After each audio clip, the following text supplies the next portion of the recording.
Rumah mewahku serta asetnya dirampas iparku dan mertuaku setelah genap 1 minggu suamiku meninggal.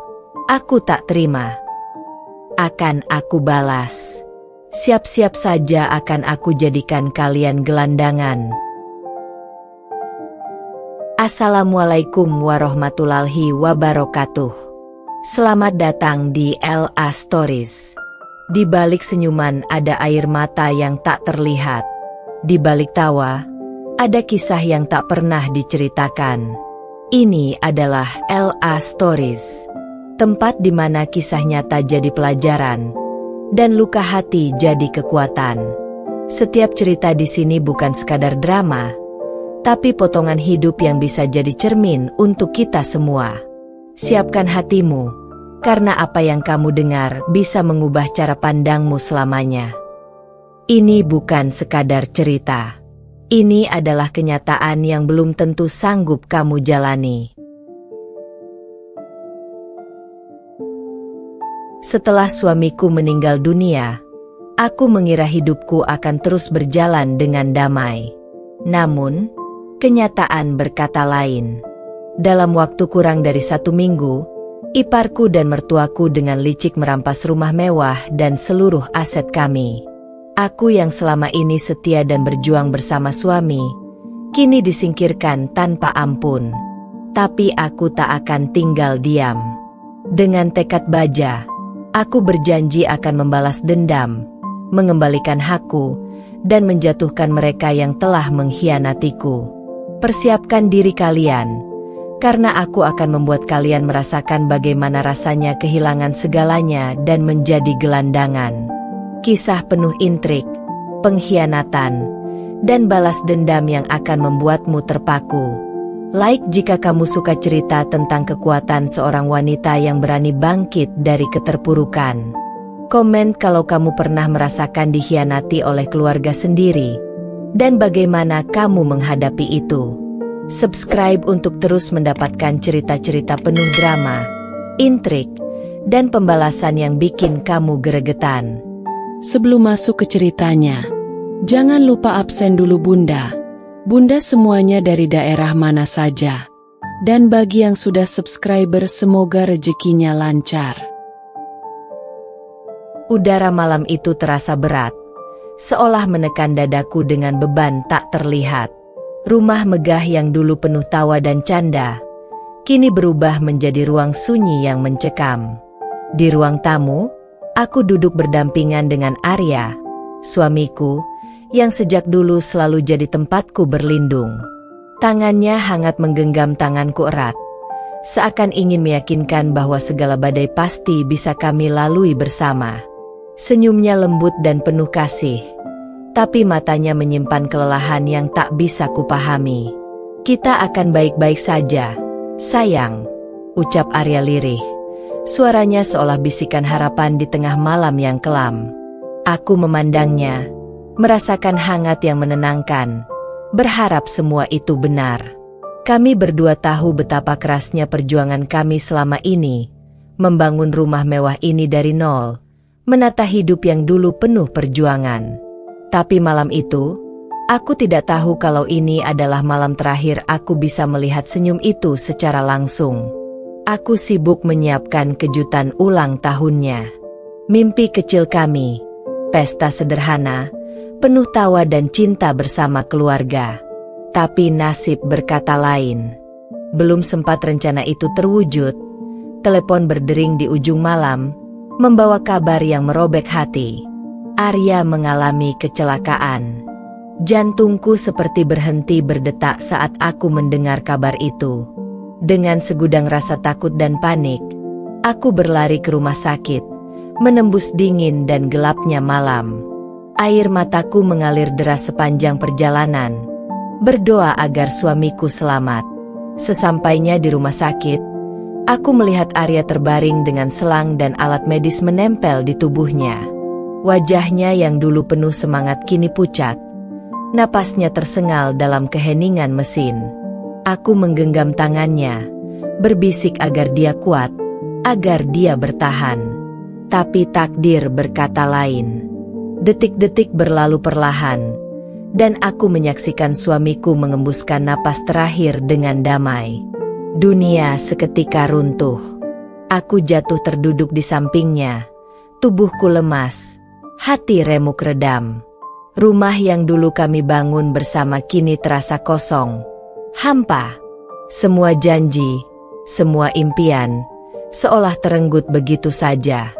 Dalam keputusasaan, aku berjanji pada diriku sendiri dan pada jenazah suamiku, bahwa aku akan menjaga apa yang telah kami perjuangkan bersama. Namun, tak kusangka, di balik duka yang menyayat hati ini, ada musuh yang menunggu untuk menyerang. Ipar dan mertua, yang selama ini kuanggap keluarga, perlahan mulai menunjukkan wajah asli mereka. Mereka mulai merancang cara untuk merampas rumah mewah dan aset kami yang telah lama kami kumpulkan dengan darah dan keringat. Malam itu, dengan air mata masih membasahi pipi, aku merasakan api kemarahan mulai membakar jiwa. Aku tahu, aku tak bisa diam. Aku harus bangkit, melawan pengkhianatan ini dengan segala cara. Aku tidak akan membiarkan mereka merebut segalanya begitu saja. Ini baru permulaan dari perjuanganku. Pagi itu, sinar mentari menyelinap malu-malu melalui tirai jendela kamar tidur kami. Seharusnya aku dan Arya bangun dengan tawa dan rencana-rencana kecil yang selalu kami buat bersama. Namun, kenyataan yang menghantamku jauh lebih kejam daripada mimpi buruk terburuk sekalipun. Telepon berdering nyaring, memecah kesunyian rumah mewah ini. Aku mengangkatnya dengan tangan gemetar, berharap suara di ujung sana adalah suara suamiku yang penuh kehangatan. Namun, yang kudengar adalah suara seorang perawat rumah sakit yang memberitahukan kabar duka itu. Ibu, Bapak Arya sudah meninggal dunia tadi pagi karena kecelakaan yang sangat parah. Aku merasakan dunia seperti runtuh di bawah kakiku. Detik itu juga, tubuhku melemah tak bertenaga, dan aku jatuh terduduk di lantai dingin, napas memburu dan air mata mengalir tanpa henti. Semua kenangan tentang Arya, senyum hangatnya, suara lembutnya, terputar kembali dalam benakku dengan intensitas yang menyiksa. Keluarga mertua dan ipar, yang sedari dulu aku kira akan menjadi sandaran di masa sulit, justru mulai memperlihatkan sikap dingin yang menusuk hati. Telepon berdering lagi, kali ini dari ibu mertua. Suaranya dingin dan formal, jauh berbeda dari hangatnya saat aku pertama kali menikah dengan Arya. Kami sudah mengurus semua, kamu jangan ikut campur urusan keluarga, katanya dengan nada mengancam halus. Aku terdiam, rasa sakit dan pengkhianatan bercampur aduk di dadaku. Bagaimana mungkin mereka bisa berkata seperti itu kepada janda yang baru saja kehilangan suami? Seminggu sejak kematian Arya, hidupku berubah total. Aku yang dulu diperlakukan seperti putri di keluarga suami, kini dijauhi, dikesampingkan, bahkan diusir dari rumah yang selama ini kami sebut rumah kami. Iparku, yang selama ini aku anggap sebagai teman, kini berubah menjadi musuh yang tak kenal ampun. Mereka menggiring dokumen dan bukti-bukti palsu, berusaha mengklaim rumah mewah serta seluruh aset yang kami kumpulkan. Aku merasa seperti terjebak dalam mimpi buruk tanpa akhir. Pintu rumah yang dulu terbuka lebar untukku kini tertutup rapat, dengan penjaga yang tak mengenalkanku. Aku diusir seperti tamu tak diundang dari rumah sendiri, ditolak bahkan oleh mereka yang seharusnya menjadi keluarga. Namun, di tengah keputusasaan itu, aku menyadari satu hal, aku tidak boleh menyerah. Aku tidak boleh membiarkan mereka mengambil semua yang sudah kami bangun dengan susah payah. Aku bertekad untuk bangkit, untuk mengembalikan hakku, dan membalas perlakuan kejam mereka. Dalam keheningan malam yang dingin, aku menatap foto Arya di meja ruang tamu. Air mataku mengalir, tapi hatiku mulai mengeras. Ini bukan hanya tentang rumah atau aset. Ini tentang harga diri, tentang keadilan, tentang bagaimana aku harus berdiri tegak walau dunia berusaha menjatuhkan. Aku tahu, jalan di depan akan penuh duri dan pengkhianatan. Tapi aku siap melangkah, berjuang dengan segala kekuatan yang tersisa. Aku akan buktikan bahwa wanita yang selama ini mereka remehkan, bukanlah orang yang bisa dipermainkan. Mereka akan menyesal. Aku akan buat mereka merasakan bagaimana rasanya kehilangan segalanya. Sama seperti aku yang kehilangan suami tercinta. Ini adalah awal dari sebuah perang yang tak akan pernah mereka duga.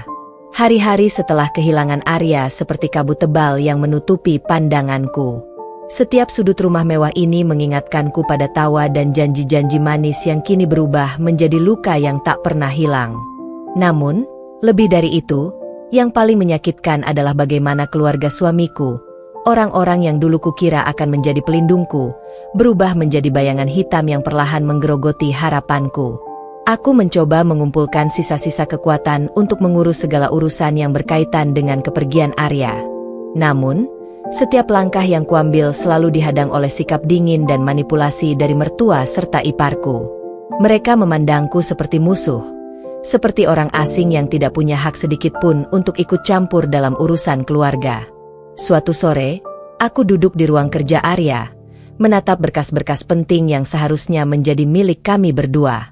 Dokumen rumah, sertifikat aset, rekening bank, semuanya seolah berada di tangan mereka sekarang. Iparku, Randy, dengan liciknya mulai memainkan peran sebagai pelindung keluarga, mengambil alih semua tanpa memberi penjelasan padaku. "Apa hakmu di sini?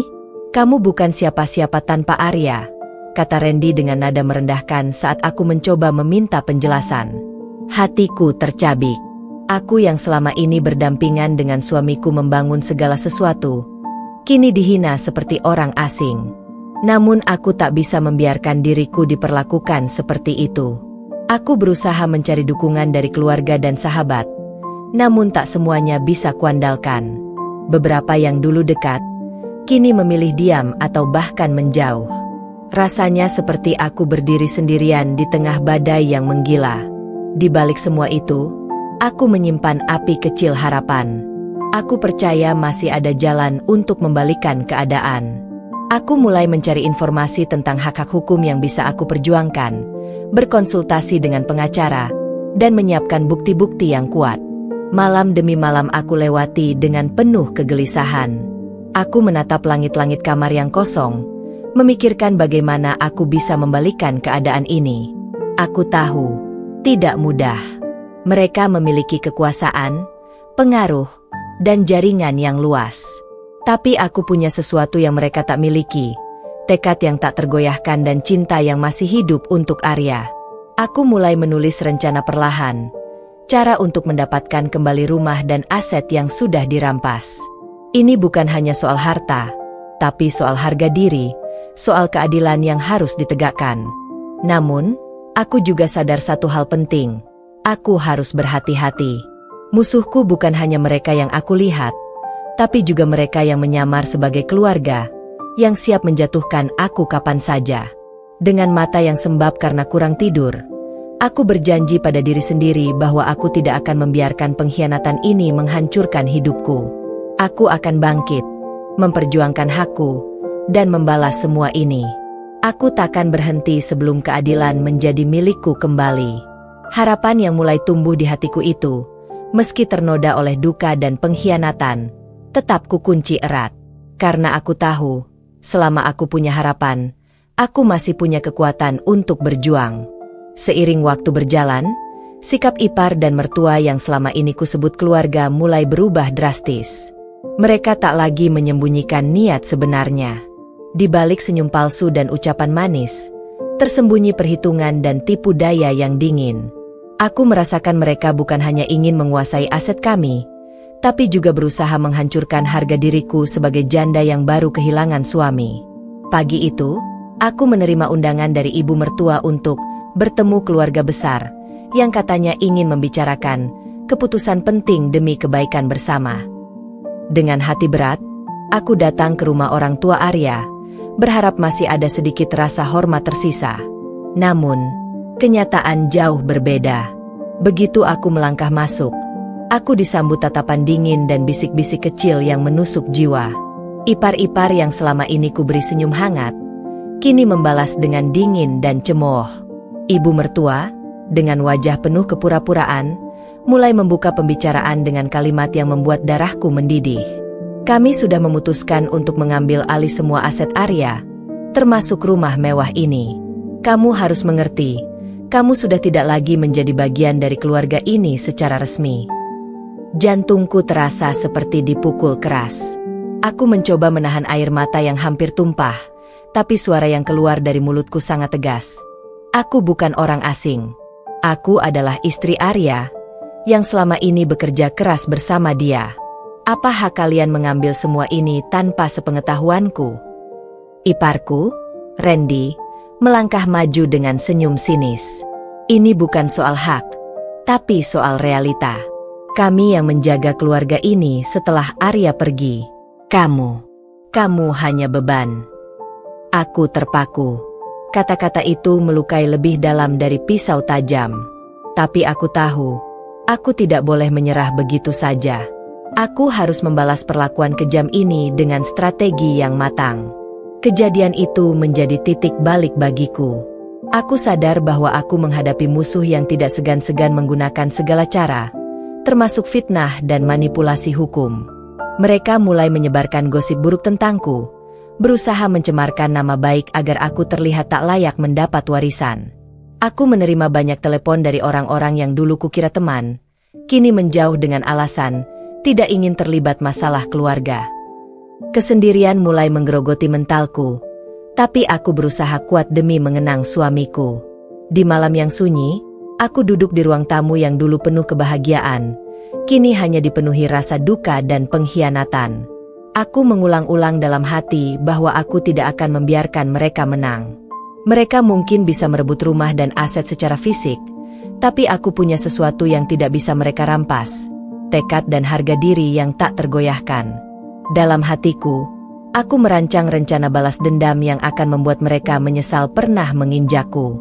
Aku akan bangkit dari reruntuhan ini, membalikkan keadaan, dan membuat mereka merasakan pahitnya kehilangan. Ini bukan sekadar soal materi. Ini soal kehormatan, soal keadilan, dan soal sebuah janji yang aku buat pada Arya sebelum ia pergi. Aku akan menuntut balas, dan siapapun yang berani menghalangiku, akan kubuat jatuh seperti mereka telah menjatuhkanku. Sejak keputusan keluarga besar yang kejam itu, rumah mewah yang selama ini menjadi simbol kebahagiaan kami berubah menjadi medan pertempuran yang penuh ketegangan dan tipu daya. Setiap sudut ruangnya kini terasa dingin, penuh dengan bisikan rahasia dan perhitungan licik yang dilakukan oleh ipar dan mertua. Mereka yang dulu kukira keluarga, kini berubah menjadi lawan yang siap merebut segalanya dariku. Pagi itu, aku terbangun oleh suara ketukan keras di pintu utama. Ketika kubuka, aku melihat beberapa orang yang kukenal sebagai pegawai hukum datang dengan surat perintah pengosongan rumah.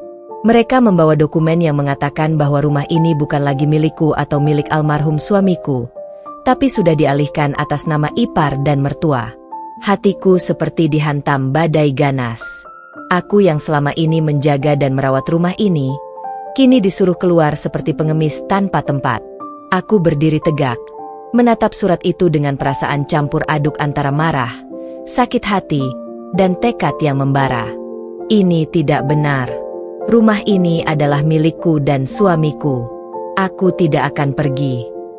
Suaraku terdengar tegas walau gemetar. Namun, mereka hanya mengabaikanku.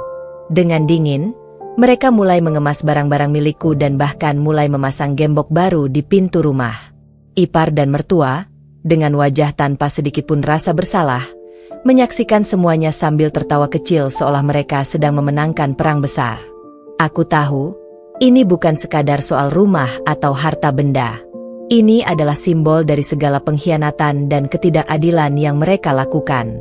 Mereka mencoba menginjak harga diriku, mencoba menyingkirkan aku tanpa ampun. Tapi aku menolak untuk tunduk. Di balik segala kepahitan itu, aku mulai merancang strategi. Aku mengumpulkan bukti-bukti, mencari dokumen asli kepemilikan rumah, dan mulai berkonsultasi dengan pengacara yang bisa membantuku menentang segala tipu daya ini. Aku juga menghubungi teman-teman dekat yang bisa menjadi saksi atas segala yang terjadi. Sementara itu, ipar dan mertua semakin agresif. Mereka menggunakan koneksi mereka untuk menekan pihak-pihak yang berpotensi mendukungku. Telepon dan pesan ancaman mulai berdatangan. Mereka berusaha memecah konsentrasiku dengan segala cara. Tapi aku tetap teguh. Suatu malam, saat aku duduk sendiri di ruang tamu yang kosong, aku merenung. Rumah ini bukan hanya bangunan dengan tembok dan atap, tapi tempat di mana aku dan suamiku membangun mimpi, menorehkan kenangan. Aku tak akan membiarkan mereka menghancurkannya begitu saja. Api kemarahan dan tekad membakar hatiku. Aku sadar, aku sedang berada di tengah medan perang yang sebenarnya, dan aku harus siap bertempur dengan segala kemampuan. Aku tidak akan membiarkan mereka menang. Aku akan mengambil kembali hakku, menghancurkan rencana jahat mereka, dan membuktikan bahwa aku lebih kuat dari yang mereka kira. Ini adalah babak baru dalam hidupku, babak perjuangan tanpa kompromi, di mana aku akan berjuang untuk keadilan, harga diri, dan masa depan yang seharusnya menjadi milikku. Hari-hari berlalu dengan tekanan yang semakin berat. Aku yang dulu diperlakukan dengan hormat kini diabaikan dan diremehkan layaknya orang asing. Ipar dan mertua bukan hanya merebut rumah dan aset kami, tapi juga menghancurkan hak-hak yang seharusnya menjadi milikku. Aku berdiri di tengah badai yang tak kunjung reda, dipandang sebelah mata dan dianggap tidak berhak atas apapun. Suatu pagi, aku dipanggil ke kantor notaris yang selama ini menjadi tempat penyelesaian dokumen warisan dan kepemilikan. Saat masuk, aku disambut dengan tatapan dingin dan sikap acuh dari para petugas yang seakan ingin cepat-cepat menyingkirkanku. Di ruang itu, kuhadapkan pada dokumen-dokumen yang sudah diubah tanpa persetujuanku. Aku melihat dengan mata sendiri bahwa surat-surat kepemilikan rumah, rekening bank, dan aset lainnya telah dialihkan secara sepihak atas nama ipar dan mertua. Bukti tanda tangan palsu dan dokumen palsu terpampang jelas, tapi tidak ada yang peduli untuk mendengarkan penjelasanku. Kamu tidak punya hak lagi atas semua ini, kata pengacara yang mewakili keluarga suamiku dengan dingin. Menurut hukum, semuanya sudah sah dialihkan. Kalau mau keberatan, kamu harus menempuh jalur hukum. Aku terdiam, hati remuk redam, tapi di dalam sana, tekadku semakin menguat. Aku sadar bahwa ini bukan soal setuju atau tidak, tapi tentang bagaimana aku harus berjuang untuk menegakkan keadilan. Keluarga yang kukira akan menjadi pelindung dan tempatku berlindung berubah menjadi penghalang terbesar dalam hidupku. Mereka menyebarkan fitnah bahwa aku hanya ingin mengambil harta warisan tanpa usaha, bahwa aku tidak pantas menjadi bagian dari keluarga mereka lagi. Aku menerima pesan-pesan penuh kebencian dari berbagai arah. Teman-teman lama yang mendengar gosip mulai menjauh, dan aku berdiri sendirian di tengah gelombang pengkhianatan yang menghantam. Namun, setiap hinaan dan pengkhianatan itu justru membakar semangatku. Aku tahu, aku bukan hanya berjuang untuk diri sendiri, tapi juga untuk harga diri Arya dan kenangan yang kami bangun bersama. Malam-malamku diisi dengan mencari jalan keluar, bertemu dengan pengacara, mengumpulkan bukti-bukti sah, dan mempersiapkan diri untuk menghadapi pertarungan panjang di pengadilan. Aku tak ingin lagi dianggap remeh. Aku harus membuktikan bahwa aku berhak atas semua yang selama ini kuperjuangkan bersama suamiku. Di tengah semua kesedihan dan tekanan, aku mulai menyusun strategi balas dendam yang bukan hanya akan mengembalikan hakku, tapi juga membuat mereka yang sudah mengkhianatiku merasakan pahitnya kehilangan. Aku berjanji pada diri sendiri dan pada Arya, bahwa aku tidak akan pernah menyerah. Aku akan bangkit, melawan dengan seluruh kekuatan, dan menaklukkan mereka yang telah menghancurkan hidupku. Setelah segala pengkhianatan dan penghinaan yang aku terima, aku tahu bahwa pertarungan sebenarnya baru saja dimulai. Ini bukan lagi sekadar urusan keluarga yang bisa diselesaikan dengan kata-kata atau kekuatan emosional. Aku harus melangkah ke medan yang jauh lebih berat, pengadilan. Tempat di mana aku akan menghadapi ipar dan mertua dengan segala tipu daya mereka, melawan dokumen palsu dan saksi-saksi yang direkayasa. Hari itu, aku menginjakan kaki di kantor pengacara yang kukontrak khusus untuk membantuku menghadapi pertempuran ini. Namanya Pak Hendra, seorang pengacara berpengalaman yang dikenal tak kenal ampun terhadap ketidakadilan. Dari tatapan pertama, aku tahu aku berada di tangan yang tepat. Bu, kasus ini tidak mudah. Keluarga suami ibu punya jaringan dan kekuatan yang besar. Tapi saya yakin dengan bukti-bukti yang ibu miliki, kita bisa lawan mereka, katanya dengan suara tegas namun penuh semangat.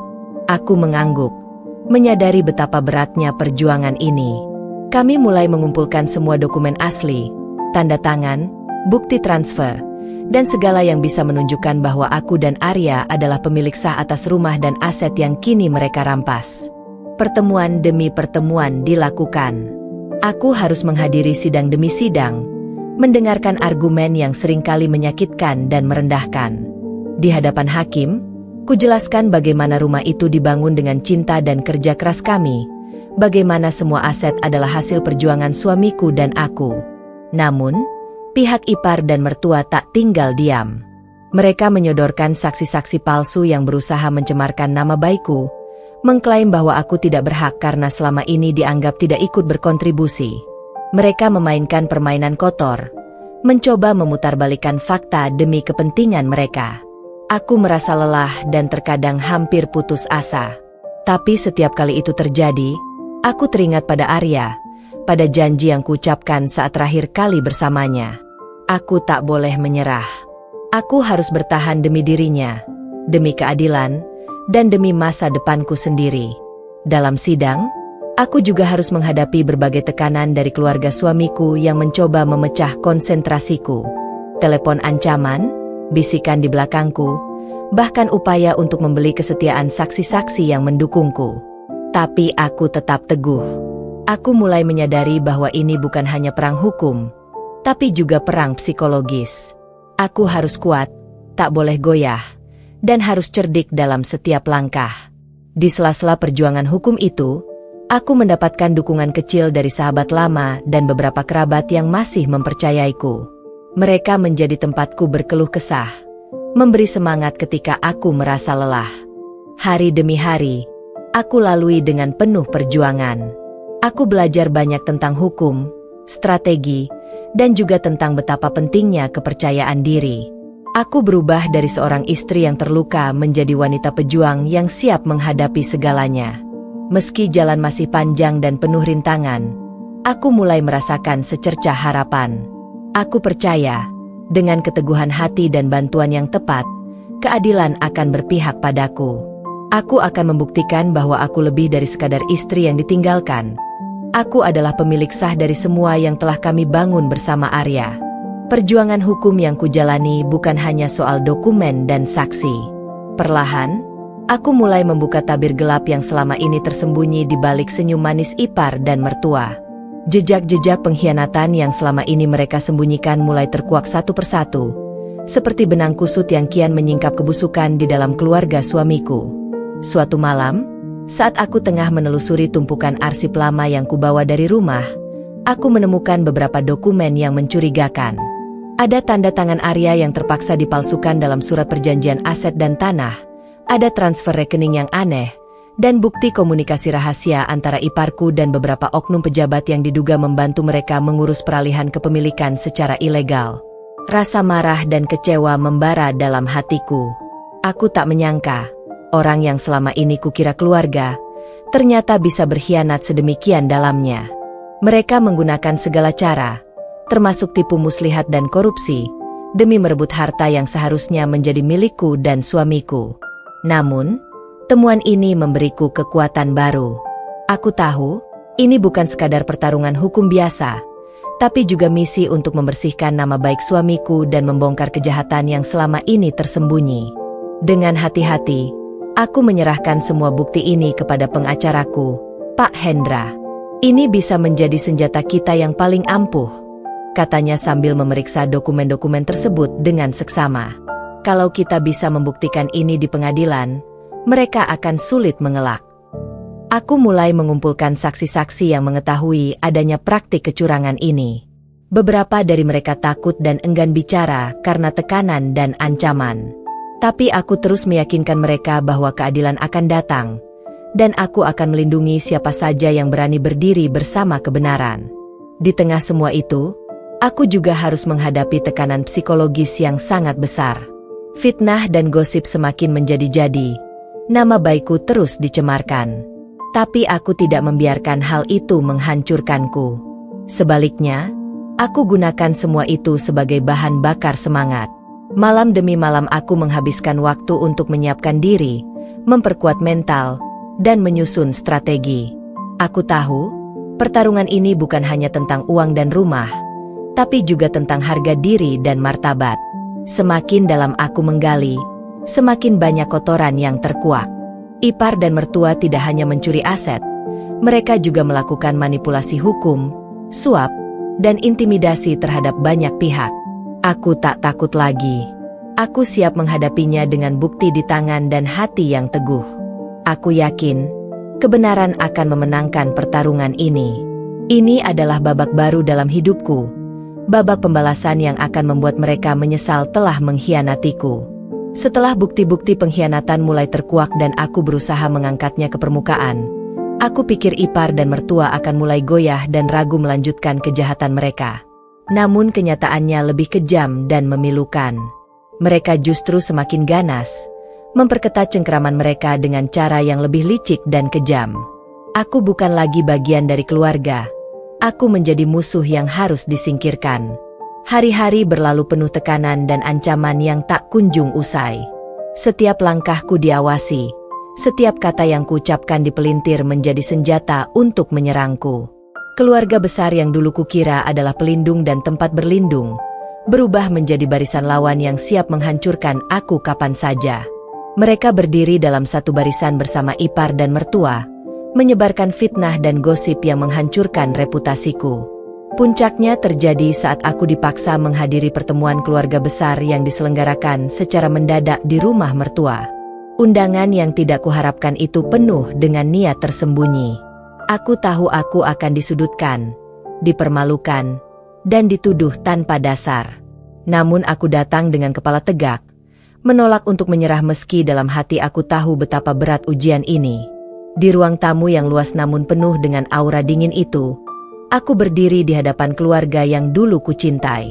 Tatapan tajam penuh kebencian menyorot ke arahku. Suara bisik-bisik penuh celaan membahana di telinga. Iparku, Randy, tampil sebagai juru bicara. Dengan suara penuh kemarahan yang dibuat-buat, dia mulai melontarkan tuduhan yang tidak berdasar. Kamu hanya mencari keuntungan dengan mengatasnamakan kematian Arya. Kamu tidak tahu apa-apa tentang usaha keluarga ini. Kamu tidak pantas mendapat apapun, katanya dengan nada mengejek, seolah aku hanyalah wanita naif yang harus disingkirkan. Aku menahan amarah, berusaha tetap tenang. Aku bukan di sini untuk merebut sesuatu yang bukan milikku. Aku dan Arya membangun ini bersama. Aku hanya menuntut keadilan yang pantas aku dapatkan. Namun, kata-kataku itu tak dihiraukan. Mereka lebih memilih mendengar cerita palsu yang disusun oleh ipar dan mertua. Mereka menganggap aku sebagai perusak kedamaian keluarga, sebagai penyebab kekacauan yang terjadi. Pertemuan itu berubah menjadi arena saling tuduh yang menyakitkan. Kata-kata penuh kebencian dilontarkan, menambah luka di hatiku yang sudah terluka parah. Aku dipermalukan di depan orang-orang yang dulu kusebut keluarga, dikecam tanpa ampun seolah aku adalah pelaku kejahatan. Malam itu, setelah pertemuan selesai dan aku kembali ke kamar yang terasa asing, air mataku mengalir deras. Aku merasa hancur, tersudut, dan sendirian. Tapi di balik semua itu, ada api kecil yang tak pernah padam. Api yang memanggilku untuk bangkit dan melawan. Aku menyadari, ini bukan hanya soal materi atau harta benda. Ini soal harga diri, soal keberanian untuk berdiri melawan ketidakadilan. Aku tidak bisa membiarkan mereka menang dengan cara menginjak-injak aku seperti ini. Dalam kesendirian malam itu, aku mulai menyusun strategi baru. Aku menghubungi beberapa saksi yang selama ini takut bicara, mengumpulkan bukti baru yang bisa memperkuat kasusku. Aku belajar dari kegagalan dan kesalahan sebelumnya, memperkuat mental dan fisik agar siap menghadapi pertarungan yang lebih besar. Aku juga mulai mencari dukungan dari luar keluarga, teman-teman lama yang kukira sudah lama hilang, serta pihak-pihak yang bisa membantuku secara hukum dan psikologis. Aku tak ingin lagi berjalan sendiri dalam kegelapan ini. Perlahan tapi pasti, aku merasakan perubahan dalam diriku. Dari wanita yang lemah dan terluka, aku berubah menjadi pejuang yang berani dan tak kenal menyerah. Aku siap menghadapi segala rintangan, termasuk mereka yang dulu kusebut keluarga tapi kini menjadi musuh. Aku tahu jalan di depan masih sangat berat dan penuh duri. Tapi aku yakin, dengan tekad dan usaha yang sungguh-sungguh, aku akan mampu membalikkan keadaan. Aku akan membuktikan pada mereka semua bahwa aku bukan wanita lemah yang mudah dipermainkan. Aku akan bangkit, dan aku akan menang. Setelah malam-malam penuh air mata dan perasaan tersudut, aku menyadari bahwa aku harus bangkit, bukan hanya untuk diriku sendiri, tapi juga untuk menjaga warisan kenangan suamiku dan membuktikan bahwa aku tidak akan menjadi korban yang diam. Aku mulai mengumpulkan segala kekuatan yang tersisa, menggali sumber kekuatan dari luka yang dalam itu. Pagi itu, aku duduk di ruang kerja kecil yang dulu biasa digunakan Arya untuk merancang bisnis kami. Aku menatap foto kami berdua yang terpajang di meja, melihat senyumnya yang dulu selalu menjadi pelindung hatiku. Arya, aku berjanji akan melawan mereka, bisikku pelan, suara bergetar namun penuh tekad. Aku mulai menyusun daftar nama-nama yang mungkin bisa membantuku, dari pengacara yang berintegritas, teman lama yang masih peduli, hingga saksi-saksi yang takut bicara tapi mungkin bisa kuyakinkan untuk berani. Setiap kontak yang kutemui menjadi cahaya kecil yang menerangi lorong gelap yang kutelusuri. Namun perjuangan ini tidak mudah. Tekanan datang dari segala arah. Suara-suara sinis dari ipar dan mertua terus menghantui. Mereka meremehkan perjuanganku, menganggap aku wanita lemah yang mudah dipatahkan. Bahkan beberapa kali aku mendapat ancaman lewat telepon, pesan singkat penuh kata-kata kasar dan intimidasi. Tetapi aku tidak mundur. Setiap kali rasa takut datang, aku ingat bagaimana Arya selalu mengatakan bahwa aku lebih kuat daripada yang aku kira. Aku mulai menguatkan mental dengan membaca, berkonsultasi dengan psikolog, dan belajar teknik menghadapi stres. Aku ingin menjadi benteng kokoh yang tidak bisa ditembus oleh mereka yang mencoba menjatuhkanku. Di tengah perjalanan ini, aku menemukan dukungan dari orang-orang tak terduga. Sahabat lama yang dulu berjauhan kini kembali hadir, memberi semangat dan membantu menguatkan strategi hukum. Mereka membantuku mengumpulkan bukti-bukti baru dan memberikan perspektif yang lebih luas tentang cara menghadapi musuh yang licik ini. Aku juga mulai membuat catatan harian, menulis semua kejadian, bukti, dan langkah yang telah diambil. Ini bukan hanya sebagai dokumentasi, tapi juga sebagai pengingat bahwa aku sedang berjuang, bahwa aku harus terus maju tanpa menyerah. Setiap malam aku berdoa, memohon kekuatan dan petunjuk agar aku bisa melalui semua ini dengan kepala tegak. Aku tahu, perjuangan ini tidak akan selesai dalam semalam. Ini adalah perjalanan panjang yang penuh liku dan rintangan, tapi aku siap menghadapinya. Di balik luka yang dalam, aku menemukan kekuatan yang tak pernah ku sadari sebelumnya. Aku belajar bahwa dari setiap kejatuhan, ada kesempatan untuk bangkit lebih kuat. Aku bertekad untuk mengubah rasa sakit ini menjadi bahan bakar semangat yang membara. Dengan hati yang penuh harapan dan tekad baja, aku melangkah maju. Aku siap berhadapan dengan ipar dan mertua, siap mengungkap kebenaran di depan hukum, dan siap membela hak yang seharusnya menjadi milikku.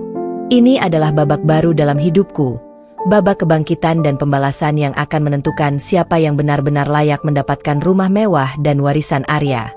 Hari itu tiba dengan perasaan campur aduk yang sulit kuungkapkan. Setelah berbulan-bulan perjuangan keras, pengumpulan bukti, dan menghadapi berbagai ancaman serta tekanan, aku akhirnya harus melangkah ke ruang sidang pengadilan. Tempat di mana aku harus mempertaruhkan segalanya, berhadapan langsung dengan keluarga yang dulu kusebut pelindung, namun kini menjadi lawan terbesarku. Pagi yang dingin itu terasa semakin berat saat aku mengenakan pakaian serba hitam, melangkah dengan hati penuh kecemasan dan tekad.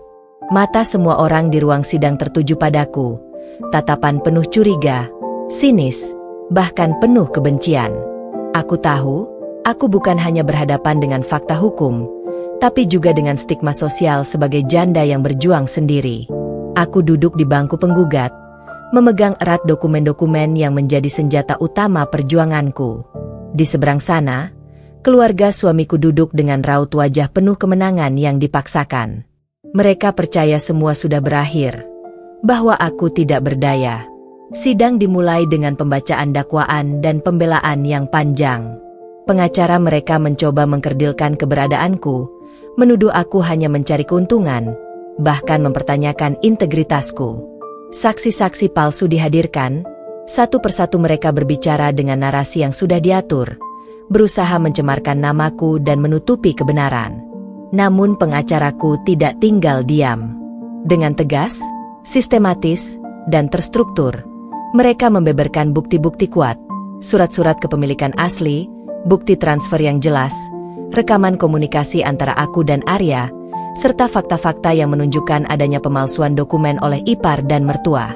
Setiap kata yang diucapkan di ruang sidang itu mengguncang hatiku. Kadang aku harus menahan air mata ketika mendengar kebohongan yang dilemparkan, dan di saat lain aku merasa lega saat fakta demi fakta mulai membuka tabir kebusukan mereka. Sidang berlangsung berhari-hari, terkadang dengan tensi yang sangat tinggi. Aku belajar untuk tetap kuat, menjaga emosi agar tidak terpancing oleh provokasi yang terus-menerus datang. Aku juga harus menjaga kesehatan fisik dan mental agar bisa bertahan menghadapi tekanan luar biasa ini.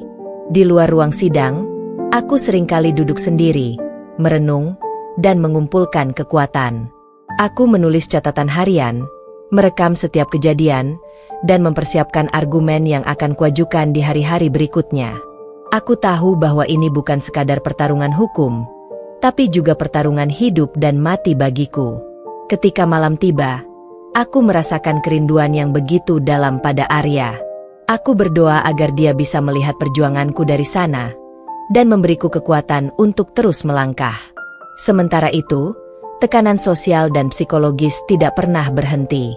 Fitnah dan gosip semakin menjadi-jadi. Beberapa teman lama menjauh karena takut terlibat. Namun ada juga yang tetap setia, memberikan semangat dan dukungan yang sangat berarti bagiku. Sidang-sidang yang panjang membuat waktu berjalan lambat, penuh dengan penantian yang menyiksa. Setiap hari aku bertanya-tanya, kapan keadilan akan datang? Kapan aku bisa mendapatkan kembali hak yang sudah dirampas? Tapi aku tahu, ini adalah ujian yang harus kujalani dengan sabar dan penuh keyakinan. Aku percaya bahwa dengan keteguhan hati dan bukti yang kuat, aku akan memenangkan pertarungan ini. Di tengah semua kesulitan, aku menemukan sisi kuat dalam diriku yang sebelumnya tak pernah kusadari. Aku berubah dari wanita yang rapuh menjadi pejuang yang tangguh, yang siap menghadapi segala rintangan demi masa depan yang lebih baik. Aku yakin, suatu hari nanti, keadilan akan berpihak padaku. Aku akan mendapatkan kembali rumah mewah dan aset yang seharusnya menjadi milikku, serta membuktikan bahwa aku bukanlah wanita yang mudah dipermainkan atau diabaikan. Setelah melewati berbulan-bulan penuh tekanan, pertarungan hukum yang melelahkan, dan pengkhianatan yang menghancurkan, akhirnya aku mulai merasakan adanya secercah harapan. Sidang demi sidang yang kujalani dengan penuh ketegangan dan kecemasan kini menunjukkan tanda-tanda perubahan. Bukti-bukti yang kukumpulkan dan disusun oleh pengacaraku mulai berdampak kuat di hadapan hakim yang selama ini tampak dingin dan tak berperasaan. Hari itu, aku datang lebih awal ke ruang sidang, mengenakan pakaian rapi yang sederhana tapi penuh makna. Foto Arya yang selalu kupegang di saku jaketku menjadi sumber kekuatan yang tak tergantikan. Aku tahu, perjuangan ini bukan hanya tentang harta dan rumah mewah, tapi tentang menjaga martabat dan kenangan kami berdua. Ketika sidang dimulai, pengacaraku membuka dengan presentasi bukti yang paling kuat, dokumen asli kepemilikan rumah, yang selama ini dicoba dipalsukan oleh ipar dan mertua, dan rekaman komunikasi rahasia yang memperlihatkan bagaimana mereka bersekongkol dengan oknum pejabat untuk merekayasa peralihan aset secara ilegal. Ruang sidang mendadak hening. Semua mata tertuju pada layar yang menampilkan bukti-bukti itu. Hakim yang duduk dengan serius mengajukan pertanyaan-pertanyaan tajam kepada pihak lawan. Aku melihat wajah ipar dan mertua yang mulai memucat, tampak terpojok dan gelisah. Mereka berusaha mencari celah, tapi bukti yang kami hadirkan sangat kuat dan tak terbantahkan. Namun, aku tahu ini bukan akhir. Ini baru permulaan babak terakhir pertarungan yang harus kuhadapi. Aku harus tetap waspada, menjaga stamina dan mental agar siap menghadapi segala kemungkinan yang akan datang. Di luar ruang sidang, kabar tentang pengkhianatan yang mereka lakukan mulai tersebar luas. Teman-teman dan keluarga yang dulu membelot mulai kembali membuka mata, dan beberapa bahkan menawarkan dukungan dan bantuan. Aku merasa seperti mendapatkan energi baru yang menyemangati perjuanganku. Aku juga mulai merancang hidup baru yang lebih mandiri dan kuat. Aku mendaftar ke berbagai pelatihan kewirausahaan dan manajemen, bertekad untuk membangun karir sendiri tanpa harus bergantung pada warisan yang kupertaruhkan. Aku ingin menjadi wanita yang tidak hanya bangkit dari luka, tapi juga tumbuh menjadi pribadi yang lebih hebat. Malam-malamku kini penuh dengan harapan dan mimpi. Aku menulis di buku harian, mencatat setiap langkah dan pelajaran yang kuterima selama perjalanan panjang ini. Aku ingin kelak, cerita ini menjadi inspirasi bagi banyak wanita yang mengalami hal serupa. Aku juga mulai membangun jaringan baru, bertemu dengan orang-orang yang memberiku semangat dan dukungan, menguatkan langkahku untuk masa depan. Perjuangan ini mengajarkanku banyak hal tentang arti keadilan, keberanian, dan keteguhan hati. Aku bukan lagi wanita yang rapuh dan mudah terpuruk. Aku telah berubah menjadi pejuang yang siap menghadapi dunia dengan kepala tegak. Aku yakin, dari titik balik ini, aku akan melangkah ke babak kemenangan yang sesungguhnya. Bukan hanya memenangkan perkara hukum, tapi juga memenangkan hidupku kembali. Aku siap menghadapi babak akhir ini dengan keberanian dan harapan yang tak tergoyahkan. Setelah melewati titik balik yang menentukan di pengadilan, aku semakin yakin bahwa perjuanganku belum selesai sampai di sini. Ini bukan sekadar pertempuran hukum, tapi juga soal membersihkan namaku, membongkar kebusukan ipar dan mertua, serta membalaskan pengkhianatan yang telah mereka lakukan dengan cara yang terencana dan penuh strategi. Hari-hariku kini dipenuhi dengan aktivitas yang padat dan terorganisir. Aku bekerja sama erat dengan tim pengacara yang sudah sangat mengerti medan pertempuran ini.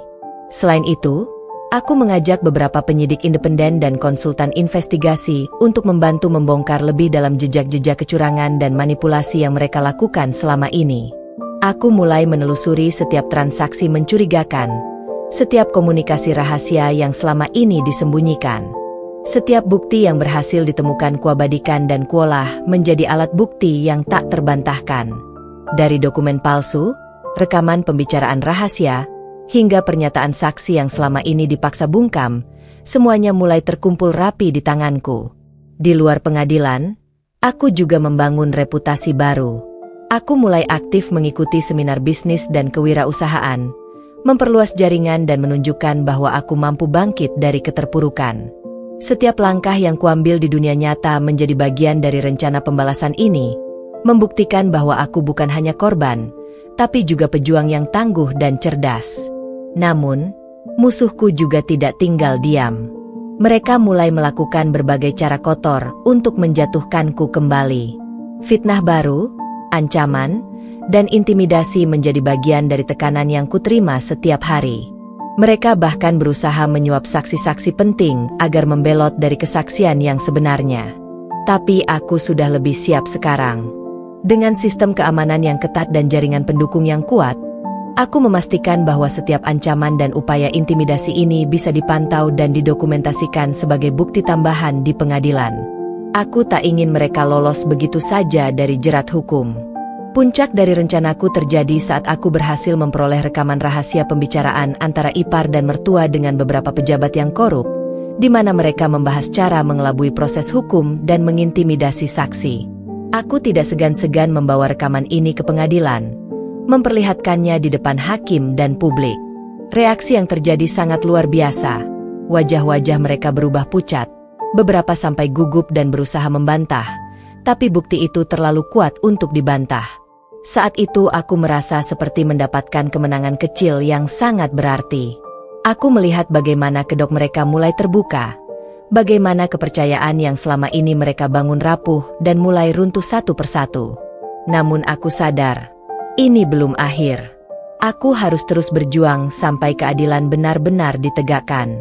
Aku tidak ingin hanya menang di pengadilan, tapi juga ingin mereka merasakan pahitnya kehilangan, bukan hanya harta, tapi juga kehormatan, reputasi, dan kepercayaan dari orang-orang terdekat mereka.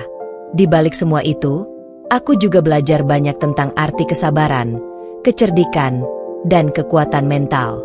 Aku tidak lagi bertindak dengan emosi semata, tapi dengan kepala dingin dan strategi matang. Setiap langkah kuambil dengan penuh perhitungan agar hasilnya maksimal dan tahan lama. Malam-malamku kini lebih terisi dengan evaluasi dan perencanaan, menjaga stamina fisik dan mental agar tetap prima menghadapi sisa perjalanan yang penuh tantangan ini. Aku juga semakin dekat dengan orang-orang yang benar-benar mendukung dan menguatkanku, membangun fondasi yang kuat untuk masa depan.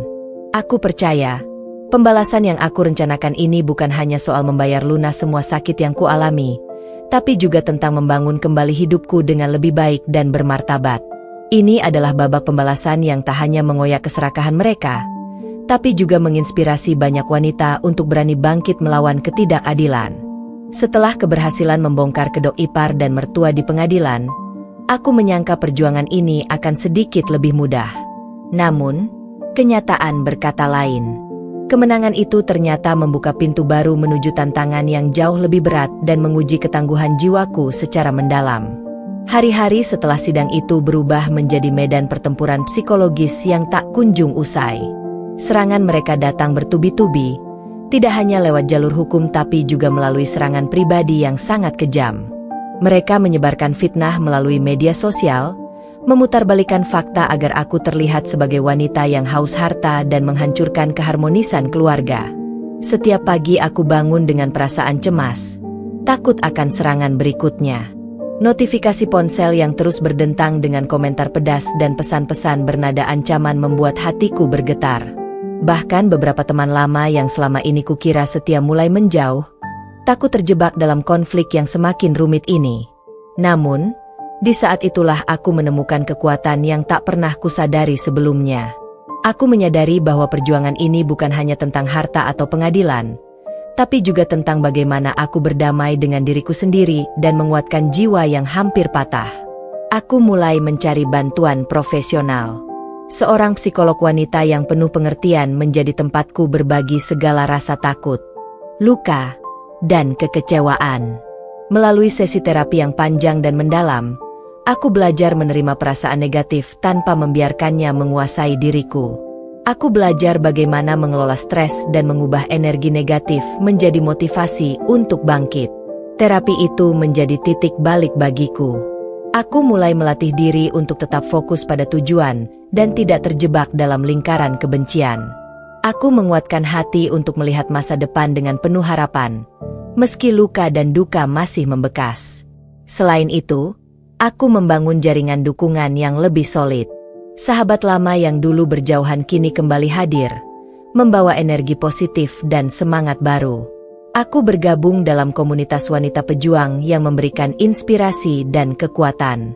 Di sana, aku menemukan cerita-cerita serupa yang memberiku keyakinan bahwa aku tidak sendiri.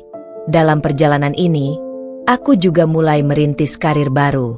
Aku mengikuti berbagai pelatihan manajemen bisnis, pengembangan diri, dan keterampilan lain yang membantuku mandiri secara finansial dan mental. Aku ingin membuktikan bahwa aku bisa berdiri sendiri, tanpa harus bergantung pada warisan yang sempat direnggut secara paksa. Di tengah semua itu, proses hukum masih berjalan. Aku tetap mengawal jalannya persidangan dengan penuh perhatian dan strategi. Setiap kemenangan kecil kurayakan sebagai bukti bahwa perjuanganku tidak sia-sia. Namun aku juga belajar untuk menerima kegagalan sementara sebagai bagian dari proses yang harus dilalui. Titik patah ini, yang semula aku anggap sebagai kehancuran, ternyata menjadi pondasi baru bagi kebangkitan diriku. Aku belajar arti sejati dari keteguhan hati, keberanian yang tulus, dan harapan yang tak pernah padam. Kini aku yakin, setelah badai pasti akan datang pelangi yang indah. Perjuangan yang kulalui bukan hanya untuk mendapatkan kembali apa yang hilang, tapi juga untuk membangun hidup baru yang penuh makna dan bermartabat. Aku ingin kisah ini menjadi inspirasi bagi banyak wanita yang mungkin sedang berjuang sendiri dalam kegelapan. Bahwa mereka tidak sendiri, dan selama ada kemauan dan perjuangan, ada harapan untuk bangkit dan menang. Setelah melewati badai panjang yang hampir meruntuhkan seluruh hidupku, kini aku mulai merangkai kembali puing-puing yang berserakan menjadi fondasi baru yang kuat dan kokoh. Proses ini tidak mudah. Aku harus melewati banyak malam tanpa tidur, bergulat dengan rasa kehilangan, keraguan, dan ketakutan. Namun, aku tahu aku harus bangkit. Tidak hanya untuk diriku sendiri tapi juga demi menghormati ingatan Arya yang selalu percaya pada kekuatanku. Pagi-pagi aku mulai dengan rutinitas baru. Aku bangun lebih awal, mengatur jadwal harian yang ketat, dan menyusun prioritas agar setiap waktu bisa dimanfaatkan sebaik mungkin. Aku mengikuti kelas-kelas kewirausahaan dan pengembangan diri secara online, bergabung dalam komunitas wanita inspiratif yang memberi energi positif, serta mulai membangun jaringan profesional yang selama ini kutunda karena kesibukan dan tekanan hidup. Dalam membangun kembali karir, aku tak hanya mengandalkan keberuntungan. Aku berusaha keras untuk memahami pasar, belajar dari kegagalan, dan terus berinovasi. Aku membuat bisnis kecil-kecilan yang berfokus pada produk handmade, sesuatu yang kusukai sejak lama namun belum pernah kuasah secara serius. Dengan bantuan teman dan mentor, aku mulai memperluas pasar secara bertahap. Sementara itu, di balik layar proses hukum masih terus berjalan. Sidang demi sidang harus kuikuti, berhadapan dengan pengacara lawan yang tak kenal lelah mengulur waktu dan mencari celah. Tapi aku sudah lebih matang, lebih siap secara mental dan emosional. Aku tidak lagi takut dan goyah. Setiap langkah hukum kujalani dengan penuh kesadaran bahwa ini adalah bagian dari perjalanan panjang menuju keadilan. Selain itu, aku juga mulai memperbaiki hubungan sosial yang sempat renggang akibat konflik dan fitnah. Aku menjalin komunikasi dengan keluarga dan teman-teman lama, menyelesaikan salah paham, dan memperluas lingkaran pertemanan yang mendukung pertumbuhan positifku. Aku belajar bahwa kekuatan bukan hanya datang dari diri sendiri, tapi juga dari komunitas yang saling mendukung. Malam hari menjadi saat refleksi dan perencanaan. Aku menulis jurnal harian yang membantu menenangkan pikiran dan mengorganisasi ide-ide serta target-target masa depan. Aku belajar menerima masa lalu tanpa membiarkan itu menghantui langkah ke depan. Aku percaya bahwa setiap luka yang pernah kualami adalah guru yang mengajarkanku tentang keteguhan dan kebijaksanaan. Dalam perjalanan ini, aku menemukan banyak hal baru tentang diriku sendiri, bahwa aku lebih kuat, lebih tegar, dan lebih pantang menyerah daripada yang kubayangkan sebelumnya. Aku sadar bahwa pembalasan terbaik bukanlah tentang menghancurkan orang lain, tapi tentang membangun diri sendiri dengan lebih baik dan lebih mulia. Harapan yang sempat redup kini mulai menyala kembali. Aku mulai bermimpi tentang kehidupan yang lebih stabil, bahagia, dan bermakna. Aku ingin memiliki rumah yang hangat bukan hanya sebagai tempat tinggal, tapi sebagai saksi perjalanan hidup yang penuh liku dan kemenangan. Aku yakin, dengan kerja keras dan ketekunan, semua ini bukan sekadar mimpi. Masa depan yang cerah menanti, dan aku siap menapaki jalan itu dengan kepala tegak dan hati yang penuh semangat. Hari-hari terakhir di ruang sidang berjalan dengan ketegangan yang hampir tak tertahankan. Setelah bertahun-tahun berjuang, sidang penentuan akhirnya tiba. Aku duduk di bangku penggugat dengan hati yang berdebar dan pikiran yang berputar cepat. Semua perjuangan, pengorbanan, dan luka yang kujalani selama ini berkecamuk dalam benakku. Di satu sisi, aku merasakan kelelahan yang luar biasa. Tubuh dan jiwaku seakan habis terkuras oleh pertarungan panjang ini. Namun di sisi lain, ada semangat yang menggelora membara di dalam dadaku. Semangat untuk membuktikan bahwa aku bukan korban yang lemah, tapi pejuang yang pantang menyerah. Pengacaraku membuka sidang dengan penuh keyakinan, memaparkan bukti-bukti tak terbantahkan yang telah kami kumpulkan. Dokumen-dokumen kepemilikan rumah asli, rekaman rahasia pembicaraan ipar dan mertua yang bersekongkol, serta kesaksian saksi-saksi yang berani berdiri demi kebenaran. Hakim mendengarkan dengan seksama, sesekali mengajukan pertanyaan tajam kepada pihak lawan. Aku melihat bagaimana wajah-wajah ipar dan mertua berubah pucat dan gugup, menyadari bahwa tak ada lagi celah untuk membela kebohongan mereka. Sebuah keheningan panjang melingkupi ruang sidang saat hakim memberikan putusan. Suara hakim yang tegas dan adil mengumumkan bahwa hak kepemilikanku atas rumah mewah dan aset-aset lain dikembalikan sepenuhnya kepadaku. Hatiku melonjak. Air mata haru dan lega mengalir tanpa mampu kutahan. Aku merasakan kelegaan yang luar biasa. Seperti beban berat yang selama ini menghimpit bahuku akhirnya terangkat. Namun bukan hanya soal materi, tapi tentang kembalinya harga diri, martabat, dan keyakinan bahwa keadilan masih bisa ditegakkan. Setelah sidang usai, aku berdiri di teras rumah yang kini kembali menjadi milikku. Angin malam yang sejuk menyapa wajahku, seakan memberikan pelukan hangat setelah semua penderitaan yang kutanggung. Aku menatap langit penuh bintang, merasakan damai yang selama ini terasa jauh dari genggamanku. Meski begitu, aku sadar bahwa hidupku tidak akan pernah sama lagi. Perjalanan ini mengubahku menjadi pribadi yang lebih kuat, lebih bijaksana, dan penuh rasa syukur. Aku bertekad untuk tidak mengulangi kesalahan masa lalu dan membangun masa depan yang lebih baik. Aku mulai mengatur kembali kehidupan, dari mengelola aset dengan bijaksana, memperkuat usaha yang kualami, hingga mempererat hubungan dengan orang-orang yang benar-benar peduli. Aku belajar bahwa kekayaan sejati bukan hanya tentang harta benda, tapi juga tentang cinta, dukungan, dan kepercayaan. Aku juga memutuskan untuk membagikan kisah perjuanganku kepada dunia. Aku menulis buku dan berbicara di berbagai forum wanita, berharap bisa menginspirasi mereka yang sedang menghadapi situasi serupa. Aku ingin menunjukkan bahwa tidak ada perjuangan yang sia-sia, selama kita memiliki keberanian dan tekad. Malam itu, aku merasa bersyukur dan penuh harapan. Aku tahu, badai yang kutempuh telah selesai, dan kini saatnya menapaki jalan baru dengan kepala tegak dan hati penuh keyakinan. Kemenangan ini bukan hanya milikku, tapi juga milik semua wanita yang berani melawan ketidakadilan dan berdiri untuk diri mereka sendiri. Aku siap menghadapi masa depan dengan segala tantangan dan peluang yang ada. Setelah putusan hakim yang menguatkan posisiku dan mengembalikan hak-hak atas rumah serta seluruh aset yang selama ini dirampas secara paksa, aku merasakan gelombang kebangkitan yang luar biasa dalam hidupku. Namun, aku sadar bahwa kemenangan ini bukanlah akhir, melainkan awal dari babak baru perjuangan yang lebih kompleks dan menantang. Pasca kemenangan hukum itu, aku tidak hanya kembali mendapatkan apa yang menjadi hakku, tetapi juga mulai mengambil alih kendali atas kehidupanku secara utuh. Aku tahu, selama ini aku terlalu banyak bergantung pada warisan dan status yang melekat dari rumah tangga suamiku yang telah tiada. Kini saatnya aku membuktikan bahwa aku mampu berdiri di atas kaki sendiri, tanpa harus terjebak dalam bayang-bayang masa lalu. Langkah pertama yang kuambil adalah merapikan dan mengelola aset yang kini sah menjadi milikku. Aku belajar tentang manajemen keuangan dan investasi, mengonsultasikan dengan para ahli agar aset ini bisa berkembang dan memberikan manfaat jangka panjang, bukan sekadar menjadi warisan yang mudah hilang. Aku ingin aset itu menjadi pondasi finansial yang kokoh untuk masa depanku dan masa depan orang-orang yang kucintai. Namun, menghadapi ipar dan mertua yang selama ini menjadi musuh utama bukan berarti aku bisa lengah. Mereka yang merasa kehilangan panggung kekuasaan dan harta mulai melakukan serangkaian serangan balik yang tak terduga.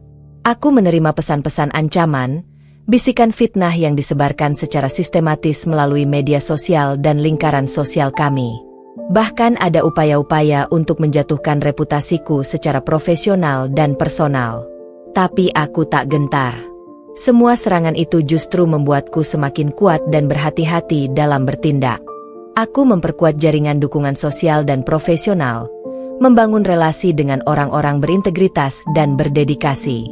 Aku belajar untuk menjaga jarak dengan toxic people dan fokus pada hal-hal positif yang membangun. Selain itu, aku mulai membangun bisnis baru yang menjadi jalanku mandiri secara ekonomi. Bisnis ini bukan sekadar usaha mencari keuntungan, tapi juga menjadi sarana untuk mengembangkan potensi diri dan memberikan dampak positif bagi lingkungan sekitar. Aku merekrut tim yang kompeten dan memiliki visi yang sama, memastikan bahwa setiap langkah usaha ini berjalan dengan transparan dan profesional. Di sisi lain, aku juga mulai aktif dalam kegiatan sosial dan komunitas wanita. Aku ingin menjadi inspirasi dan motivator bagi banyak perempuan yang mengalami nasib serupa. Aku berbagi cerita perjuangan, memberikan pelatihan pengembangan diri, dan membangun jaringan solidaritas yang kuat. Aku percaya, ketika wanita saling menguatkan, maka keadilan dan kesejahteraan bisa diraih bersama. Malam-malamku kini penuh dengan refleksi dan perencanaan strategis. Aku menulis jurnal harian yang membantu mengorganisasi ide dan mengevaluasi langkah. Aku terus mengasah kemampuan komunikasi dan leadership agar bisa menjadi pemimpin yang inspiratif dan bijaksana. Meski perjalanan ini panjang dan penuh liku, aku belajar untuk menikmati setiap prosesnya. Setiap tantangan menjadi batu loncatan untuk tumbuh dan berkembang. Aku tidak lagi takut menghadapi masa depan, karena aku tahu aku telah melalui badai terberat dan keluar sebagai pribadi yang lebih kuat. Kini, aku siap menatap masa depan dengan penuh keyakinan.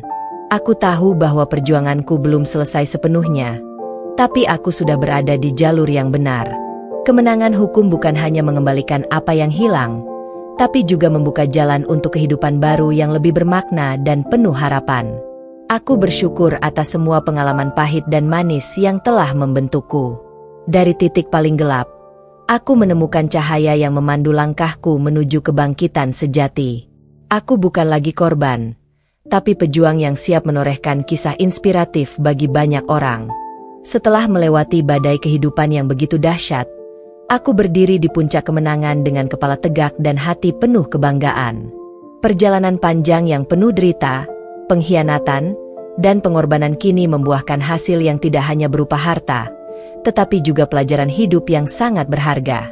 Aku memahami bahwa segala penderitaan itu bukanlah akhir, melainkan awal dari sebuah babak baru yang penuh harapan dan kebijaksanaan.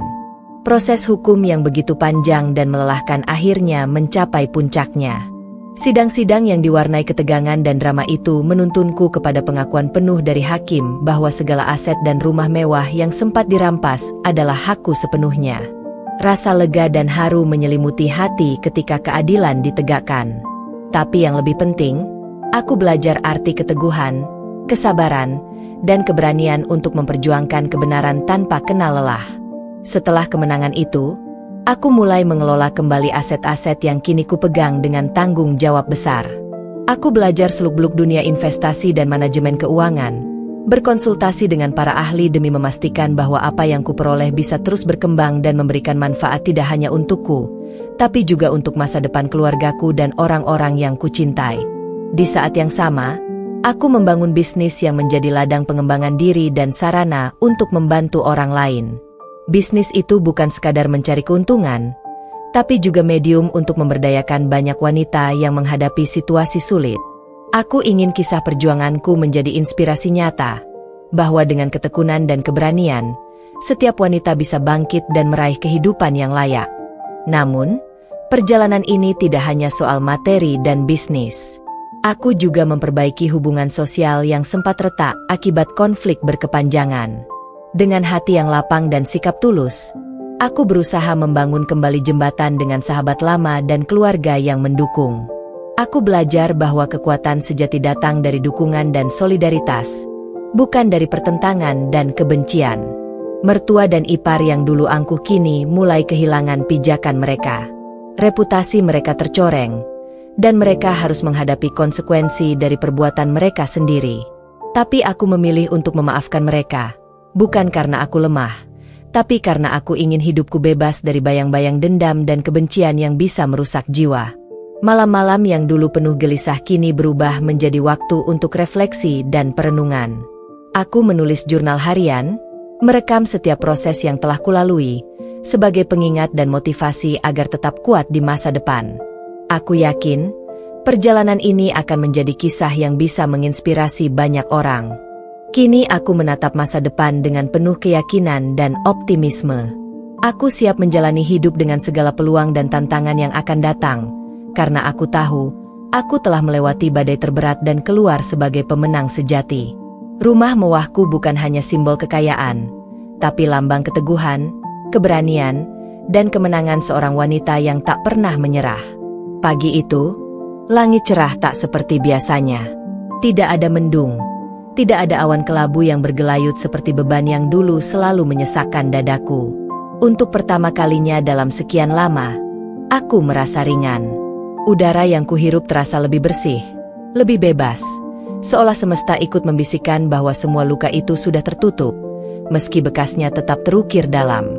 Tapi aku tidak lagi mengutuki luka itu. Aku menerimanya. Aku memeluknya sebagai bagian dari diriku yang baru. Sambil memandangi cangkir kopi yang mengepul di tanganku, aku menyadari bahwa segalanya telah berubah. Bukan hanya keadaan, tapi aku. Ya, aku bukan lagi perempuan yang dulu selalu diam saat diinjak, yang rela mengalah hanya karena takut ditinggal, yang menelan air mata hanya agar tidak terlihat lemah. Sekarang aku berdiri di atas kakiku sendiri, dengan kepala tegak dan hati yang tidak lagi terkoyak. Dulu, aku tak pernah membayangkan bisa melewati semua ini. Setelah aset rumahku dijual secara sepihak oleh suami yang berkhianat demi wanita pelakor itu, aku pikir duniaku runtuh. Hidupku seperti dihancurkan berkeping-keping. Tapi ternyata dari puing-puing itulah aku membangun diriku kembali. Lebih kokoh, lebih kuat, dan jauh lebih tajam melihat siapa yang benar-benar tulus dan siapa yang hanya memanfaatkan. Perjalanan menuju titik ini tidak mudah. Aku sempat terpuruk, kehilangan arah, bahkan sempat bertanya, untuk apa aku berjuang kalau hanya berakhir di bawah kaki mereka yang tidak tahu terima kasih? Tapi di sanalah aku menemukan jawabannya. Aku berjuang bukan untuk mereka, melainkan untuk diriku sendiri. Untuk harkat dan martabatku yang dulu diinjak-injak. Untuk kehidupan yang layak kuperoleh setelah sekian lama diperlakukan seperti bayangan tanpa suara. Sekarang aku sudah tinggal di rumah baru, hasil dari kerja kerasku sendiri. Tanpa bantuan dari siapapun, tanpa belas kasihan, dan tentu tanpa utang budi pada keluarga mantan suamiku yang kini hidup dalam keterpurukan karena keserakahan mereka sendiri. Ironis, bukan? Mereka yang dulu menyombongkan kekuasaan dan harta, kini saling menyalahkan satu sama lain, saling menjatuhkan, bahkan ada yang sampai harus berhadapan dengan hukum karena kasus penggelapan dana keluarga. Sementara aku berjalan perlahan tapi pasti menuju puncak. Bisnisku berkembang pesat. Dalam setahun terakhir, aku membuka 3 cabang usaha dari toko online yang dulu hanya kujalankan dari kamar kontrakan sempit. Kini aku mempekerjakan lebih dari 20 orang. Semuanya perempuan yang juga pernah mengalami penindasan dan kekerasan dalam rumah tangga. Aku ingin mereka merasakan apa yang aku rasakan hari ini. Kebebasan, kekuatan, harga diri. Aku juga aktif berbicara dalam seminar, menjadi pembicara tentang pemberdayaan perempuan, bukan karena aku merasa hebat, tapi karena aku tahu, terlalu banyak perempuan di luar sana yang mengalami hal sama tapi memilih diam. Aku ingin mereka tahu bahwa diam bukan satu-satunya pilihan. Kita bisa bicara, kita bisa bangkit, dan kita bisa menang. Dan yang paling mengejutkan, aku mulai membuka hati. Setelah bertahun-tahun menutup diri karena takut dikhianati lagi, aku akhirnya mengizinkan seseorang masuk. Bukan karena aku kesepian, tapi karena aku merasa siap. Siap bukan untuk kembali bergantung, tapi untuk berjalan berdampingan. Bukan untuk dicintai karena aku lemah, tapi karena aku kuat. Dia hadir bukan sebagai penyelamat, tapi sebagai rekan seperjalanan yang menghargai luka dan kekuatan yang kupunya. Kami tidak terburu-buru. Hubungan ini bukan tentang pelarian, tapi tentang pemulihan. Aku tidak mencari sosok sempurna, tapi seseorang yang tidak takut menerima perempuan dengan masa lalu yang kelam namun punya tekad secerah fajar. Dan untuk pertama kalinya, aku merasakan apa itu cinta yang tidak menuntut, cinta yang tidak menjebak, cinta yang tidak menyuruhku berubah agar layak dicintai. Hari-hariku kini jauh dari drama dan air mata. Tapi bukan berarti aku lupa. Aku tetap menyimpan setiap kenangan, baik manis maupun pahit, sebagai pengingat bahwa aku pernah berada di titik paling bawah. Dan bahwa aku tidak akan pernah membiarkan diriku kembali ke sana. Saat aku duduk di balkon rumahku sore itu, menatap matahari tenggelam dengan langit berwarna jingga keemasan, aku tersenyum. Bukan karena segalanya sempurna, tapi karena aku tahu, aku telah melewati badai dan bertahan. Aku telah kehilangan segalanya, tapi menemukan diriku sendiri. Dan itu lebih dari cukup untuk membawaku ke masa depan yang kutentukan sendiri, dengan langkah-langkah pasti dan hati yang telah utuh kembali. Tak ada lagi air mata untuk mereka. Tak ada lagi dendam yang membelenggu. Kini hanya ada aku dan masa depan yang kutulis sendiri. Mentari pagi belum sepenuhnya merekah saat suara dering telepon silih berganti membangunkan para penghuni rumah kontrakan sempit itu. Raka yang tengah tertidur lelap di lantai bersama Diah langsung terkesiap.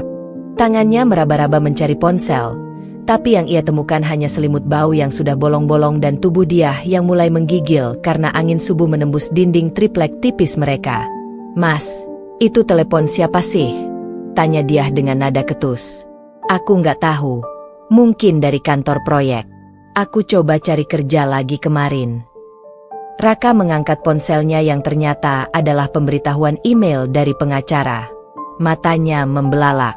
Surat pemberitahuan resmi tentang penyitaan aset terakhir atas nama Raka dan Diah telah dieksekusi. Sisa tabungan di rekening bersama juga telah ditarik secara sah oleh pihak pengadilan, atas dasar gugatan ganti rugi dari mantan istri sah yang memiliki bukti kuat tentang penggelapan dan penipuan saat proses perceraian berlangsung. Tidak mungkin. Tidak. Raka memekik pelan. Suara yang nyaris tercekat itu akhirnya berubah jadi teriakan keras. Ia membanting ponselnya hingga pecah. Diah melompat karena kaget. "Ada apa lagi, Mas? Kita benar-benar habis." "Diah, semua uang ditarik. Bahkan motor tua itu juga ditarik kemarin sore. Sial. Semua karena Maya." Diah terdiam. Ia memeluk tubuhnya sendiri. Keadaan mereka sudah sangat buruk. Tak ada listrik karena tagihan belum dibayar 2 bulan. Air pun harus beli dari tetangga. Diah mulai menangis. Pelan tapi penuh kekesalan. "Kenapa kamu ceraiin dia dulu sih, Mas? Kalau aja kamu gak serakah."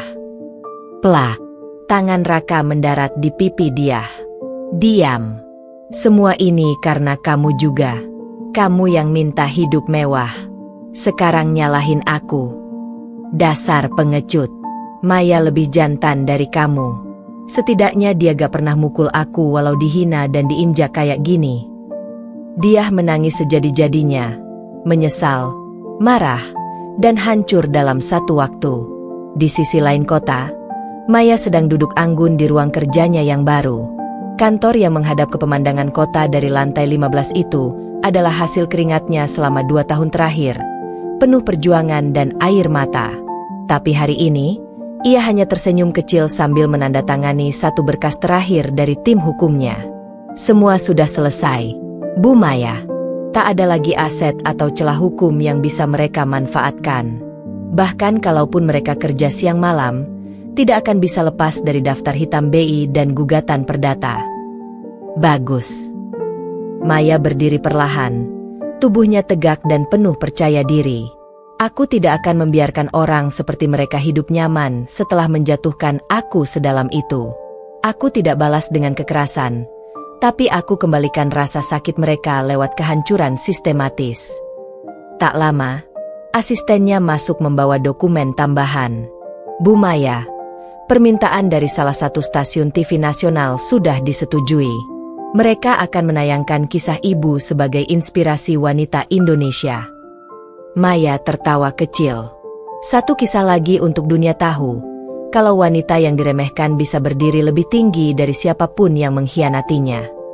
Sore itu, Maya kembali ke rumah besar barunya, yang lebih megah dari rumah lamanya yang dulu direbut paksa oleh Raka dan Diah. Kali ini, bukan hanya rumah, tapi ada yayasan perempuan mandiri di belakangnya, sekolah gratis untuk anak-anak korban perceraian, dan klinik hukum untuk perempuan tertindas. "Bu Maya, ada pengemis yang minta bicara di luar pagar," lapor Satpam. "Namanya," katanya, "suami ibu yang dulu, Raka." Maya terdiam sejenak. Tak ada amarah di wajahnya, hanya ketenangan yang menusuk. Ia berjalan keluar dengan anggun, membuka gerbang besi besar itu dengan satu sentuhan. Raka berdiri dengan pakaian compang-camping, wajah penuh luka dan mata sembab. Diah berdiri di belakangnya, wajahnya kusut, tubuhnya kurus dan penuh kepasrahan. "Maya, tolong, setidaknya izinkan aku minta maaf. Aku salah, sangat salah." Raka berlutut, tangannya gemetar, tubuhnya mulai menggigil karena tekanan batin dan rasa malu yang tak tertahankan. Maya menatapnya dalam-dalam. "Kau minta maaf bukan karena sadar, tapi karena kalah. Maafku sudah kutitipkan pada proses hukum. Dan belas kasihku sudah habis saat kalian menertawakanku di depan pengadilan dulu. Tolonglah, Maya. Aku cuma ingin anak-anak bisa lihat aku sekali lagi." "Anak-anak? Mereka bahkan trauma setiap kali mendengar namamu. Kau adalah Luka, bukan ayah." Maya melangkah mundur. "Aku bukan Tuhan yang mengampuni dosa sekejap. Tapi aku juga bukan iblis yang menghancurkan tanpa sebab. Aku hanya gerbang akhir bagi kebodohanmu sendiri. Ini harga dari pengkhianatan, Mas Raka." Pagar perlahan ditutup kembali. Raka jatuh tersungkur, menangis keras. Dia hanya bisa meratap, matanya kosong, masa depan telah tertutup. Dan Maya? Ia melangkah ke dalam rumahnya dengan senyum tenang. Karena ia tahu, tak ada lagi jalan pulang bagi mereka yang menjual kesetiaan demi nafsu. Rumah mewah yang dulu pernah menjadi milikku, yang kau jual tanpa pikir panjang demi memenuhi hasrat gila dan cinta harammu dengan wanita pelakor itu, kini telah menjadi puing dalam sejarah hitam hidupmu, Riko. Kau pikir kau menang saat melihatku keluar dari rumah itu hanya dengan koper dan anak-anak kita yang menangis karena kehilangan tempat berlindung. Tapi lihatlah sekarang, di mana kalian, dan di mana aku berdiri. Hidup memang berputar, dan hari ini, akulah poros dari pusaran itu." Pagi itu, matahari bersinar terik seolah ikut menyinari keberhasilanku. Aku melangkah keluar dari mobil mewahku, SUV hitam dengan plat bernomor khusus, disambut oleh para staf dari yayasan baruku. Sebuah yayasan sosial yang kupimpin kini tengah menjadi sorotan karena gebrakan gerakan nyataku membantu janda dan anak-anak korban penelantaran rumah tangga. Ironi, bukan? Seorang perempuan yang dulu ditendang dari rumahnya, kini berdiri sebagai penyelamat bagi mereka yang mengalami luka serupa. Sementara itu, di sudut pasar, kau dan istrimu yang kau banggakan itu, pelakor yang kau nikahi setelah menelantarkanku, berdiri menjual gorengan di bawah terik matahari. Wajahmu hitam legam, tanganmu kasar karena terbakar wajan, dan pelakormu itu mengenakan daster lusuh yang bahkan tak pantas disebut layak. Orang-orang yang lewat hanya melirik dengan tatapan kasihan atau jijik. Mereka sudah tahu cerita kalian. Mereka tahu betapa jahat dan rakusnya kalian dulu, dan sekarang mereka menyaksikan balasan semesta yang datang tanpa ampun. Aku tak berniat datang untuk merendahkanmu lagi. Tapi entah takdir atau karma yang mengatur semuanya. Ketika aku mengunjungi salah satu program pembinaan UMKM binaanku di kawasan pasar itu, pandangan kami bertaut. Kau yang dulu selalu menatapku dengan arogan dan keangkuhan, kini menunduk, bahkan tak sanggup menatap mataku. Dan pelakormu itu, dulu selalu membusungkan dada seolah menang dalam perebutan, kini meringkuk di balik tenda, pura-pura sibuk menggoreng tahu isi. "Apa kabar, Mas Riko?" ucapku dengan nada netral tapi penuh tekanan tak kasat mata. Kau tak menjawab. Bibirmu bergetar. Aku tahu kau ingin bicara. Tapi tak ada yang perlu dibicarakan antara kita, bukan? Maaf, saya hanya ingin menyapa, lanjutku sambil melirik tanganmu yang luka karena percikan minyak panas. Semoga dagangannya laris. Ya, saya dengar pemerintah mau menertibkan PKL ilegal. Hati-hati jangan sampai kena gusur. Pelakormu nyaris menjatuhkan gorengan dari tangannya. Dan aku hanya tersenyum kecil, lalu berjalan meninggalkan kalian seperti tak ada yang berarti. Seperti kau pernah memperlakukanku dulu. 1 minggu setelah pertemuan itu, aku menghadiri gala dinner amal yang diadakan oleh salah satu bank besar yang menjadi mitra yayasanku. Aku duduk sejajar dengan para pengusaha elit dan pejabat pemerintahan. Wartawan memotretku dari berbagai sudut. Namaku disebut dalam berita-berita nasional, bukan sebagai mantan istri yang ditendang, tapi sebagai simbol perempuan yang bangkit dari kehancuran dan membangun kerajaan atas puing-puing rasa sakit. Dan kau, Mas Riko? Saat berita tentangku menghiasi layar-layar TV di warung tempat kau biasa numpang makan, kau hanya bisa memandang kosong. Anak-anak muda yang lewat menunjuk layar dan berkata, itu kan Bularas, yang dulu ditinggalin suaminya? Gila, sekarang jadi orang hebat banget. Ya. Lalu mereka tertawa, tak sadar bahwa kau duduk di sudut ruangan itu, menyembunyikan wajahmu yang penuh malu dan sesal. Aku tak menginginkan kehancuranmu, tapi semesta sudah menyiapkannya sendiri. Karena ketika kau memilih menginjak-injak perempuan yang setia, dan lebih memilih hidup bergelimang nafsu, maka kau memilih untuk menjatuhkan diri ke jurang kehinaan yang dalam. Dan hari ini, jurang itu tak lagi bisa kau panjat. Kau bukan hanya kehilangan rumah, harta, dan nama baik. Kau kehilangan kehormatan, harga diri, dan cinta sejati yang dulu ada padaku. Aku hanya perempuan biasa yang kau anggap tak berarti. Tapi hari ini, aku jadi sosok yang tak bisa lagi kau kejar. Dan kau? Hanya bayang-bayang dari masa lalu yang menyedihkan. Aku melangkah naik ke panggung gala malam itu. Mikrofon di tanganku bergetar sedikit. Bukan karena gugup, tapi karena aku tahu, ini bukan hanya pidato. Ini adalah klimaks dari balas dendam yang tuntas. Saya berdiri di sini bukan karena saya tak pernah jatuh. Saya berdiri karena saya pernah dijatuhkan.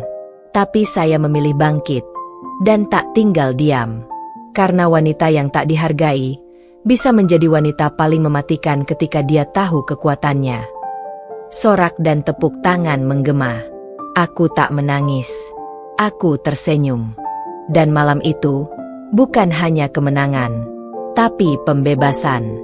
Udara pagi itu terlalu tenang, terlalu damai untuk hari pembalasan yang sudah aku tunggu selama hampir 2 tahun. Aku berdiri di depan gerbang rumah mewah bercat putih gading yang dulunya adalah hasil tipu muslihat mereka. Rumah itu berdiri megah di kawasan elit, dengan taman luas dan garasi untuk 3 mobil. Tapi hari ini, rumah itu bukan lagi milik mereka. Hari ini, kunci properti ini resmi berada di tanganku. Bukan hasil hibah, bukan pula warisan, tapi pembalasan sempurna yang kubeli dengan harga lebih mahal dari sekadar uang, dengan harga air mata, pengkhianatan, dan kehancuran yang pernah mereka tanam dalam hidupku. Dari kejauhan, kulihat wanita itu, Nadia, si pelakor berhati dingin, berdiri di sisi jalan dengan pakaian lusuh dan wajah yang jauh dari riasan mahal seperti dulu. Rambutnya kusut, matanya bengkak, dan di tangannya ada tas plastik berisi baju bayi yang bahkan terlihat bekas. Dia tidak punya tempat tinggal lagi, dan ironisnya, rumah yang dulu ia banggakan kini menjadi milikku. Saat aku melangkah pelan ke dalam halaman rumah, suara langkahku menggema di antara batuan paving yang dulu pernah kupilih sendiri saat rumah ini masih menjadi bagian dari rencana masa depan bersama Aldi, suamiku yang kini tinggal nama. Hidupnya rusak karena keserakahan dan pengkhianatan. Maya, tolong. Suara itu lirih, tapi tak cukup lirih untuk membuatku tak mendengarnya. Aku menoleh. Aldi berdiri di balik pagar, mengenakan baju tahanan. Wajahnya pucat, kurus, dan tidak ada lagi aura pria sukses yang pernah dengan sombong mencampakkanku demi perempuan yang kini bahkan tidak bisa menyuapi dirinya sendiri. Aku tidak langsung menjawab. Aku hanya menatapnya lama, dengan pandangan yang tidak lagi menyimpan cinta. Hanya tanya, inikah akhir yang pantas untukmu? Aku salah, aku nggak tahu semua bakal kayak gini. Maya, tolong, kasih aku kesempatan ketemu anak-anak. Pintanya dengan suara parau, matanya berkaca-kaca. Aku tertawa pendek. Tawa getir yang bukan karena lucu, tapi karena betapa mengenaskannya laki-laki yang pernah menertawakanku saat aku terpuruk. Dulu waktu aku datang ke kantor kamu, minta uang buat makan anak-anak, kamu malah lempar aku dengan laporan polisi dan bilang aku nyusahin hidupmu. Sekarang kamu minta ketemu anak-anak? Maaf, mereka udah terlalu bahagia tanpamu. Jawabku tajam, tanpa sedikit pun ragu. Dari dalam rumah, 2 anakku melambaikan tangan padaku dari balik jendela. Mereka mengenakan seragam sekolah internasional. Wajah mereka cerah, Senyum mereka damai. Mereka tumbuh di lingkungan sehat, tanpa drama, tanpa tangisan ibunya setiap malam karena harus bertahan dalam rumah tangga yang penuh kebohongan.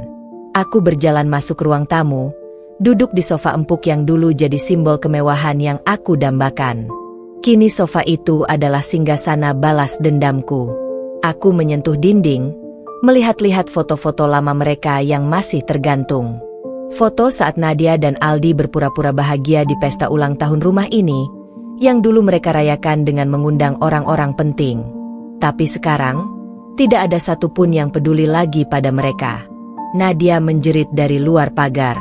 Maya, aku hamil waktu itu karena Aldi janji akan nikahin aku dan kasih aku hidup lebih baik. Aku nggak tahu dia akan berubah kayak gini. Aku korban juga. Aku keluar, berdiri di ambang pintu. Kau korban?